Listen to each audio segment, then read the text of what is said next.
안녕하세요. 전달은 간단하고 짤막하게, 하지만 공간과 의미는 깊게 유튜브로 농사짓는 콘타디노입니다. 유럽 전역의 농민들의 시위가 일어난 지 3주가 넘어가면서 더욱 격렬해지고 있습니다. 이분들이 잘한다고 보긴 어렵지만 같은 농민으로서 공감도 되고 걱정이 되는 부분이 많은데요. 설날을 앞두고 많이 바쁘시겠지만 먼 나라 이야기가 아니라 곧 우리 앞에 벌어질지도 모르는 현실이기 때문에 준비한 영상 보시면서 생각해보는 시간을 가졌으면 합니다.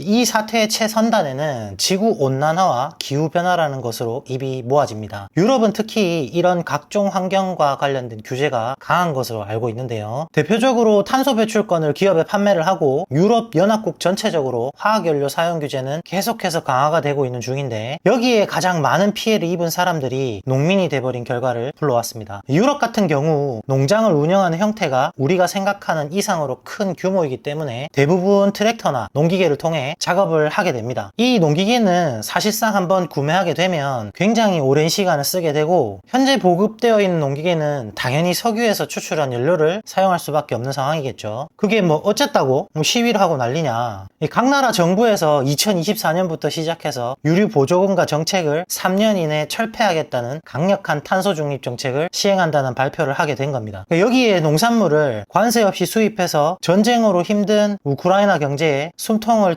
틔워준다는 유럽연합국의 평화정책으로 각 나라 농민들의 농산물 가격이 생존 자체가 위협될 수준의 타격을 받고 뒤통수를 연속으로 두드려 맞는 상황이 돼버린 거죠.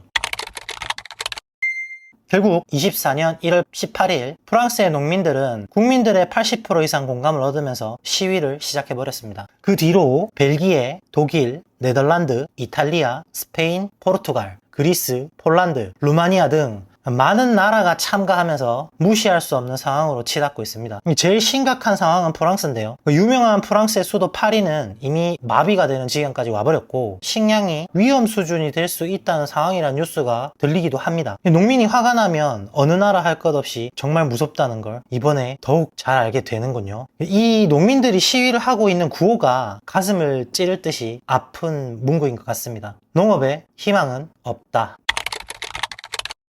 우리나라를 한번 볼까요? 선진국이 되기 위해서는 다른 큰 국가에서 시행하는 규제나 행위를 동참할 수밖에 없기 때문에 현재 우리나라 위치는 참 애매합니다. 여기서 또 재밌어지는 것이 이번 2024 농어전망 발표에서 기후 대책과 탄소 중립에 관한 언급이 있었습니다. 거의 대부분 관심이 없으시겠지만요. 지금 정부의 방침은 축산농가의 규제를 강화하는 것을 바라보는 것이 아닌가 하는 생각이 들 정도로 많은 자료들이 표시되어 있더군요. 우리는 트랙터가 아니라 소를 끌고 서울로 가야 하는 거 아닌가요?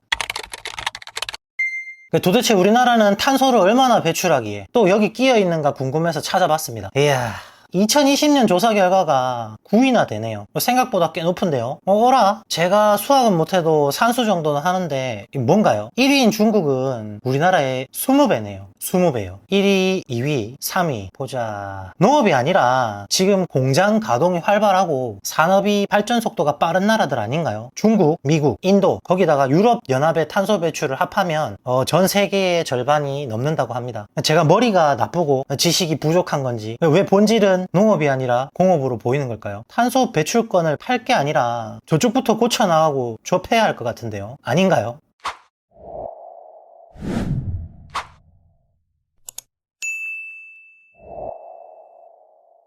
저는 사실 이 시위가 이렇게 심각한 부분인지 몰랐습니다. 1월 말 잠깐 지나쳐 보일 때 어느 나라나 농민들 시위에는 트랙터가 동원되는구나 이렇게 가볍게 생각하고 지나갔는데 이만큼 심각해진 사태를 보니까 그 나라 농민분들에게 마음속으로 죄송해졌습니다. 전 세계적으로 농민의 숫자가 많고 식량은 곧 안 보이다 보니 정부 규제하에 두려는 것은 어느 나라나 마찬가지인가 봅니다. 부디 이번 사태가 좋은 방향으로 해결돼서 우리나라에도 좋은 영향을 줄 수 있는 결과로 마무리가 되었으면 하는 바람입니다. 무력 전쟁도 문제지만 농민들에게는 생존과 연결되는 전쟁과 맞먹는 상황이니까요. 영상 끝까지 시청해주시고 응원해주셔서 진심으로 감사합니다.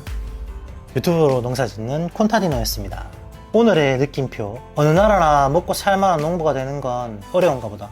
오늘의 물음표, 중국이 우리나라 20배인데 왜 저기는 반응이 없지?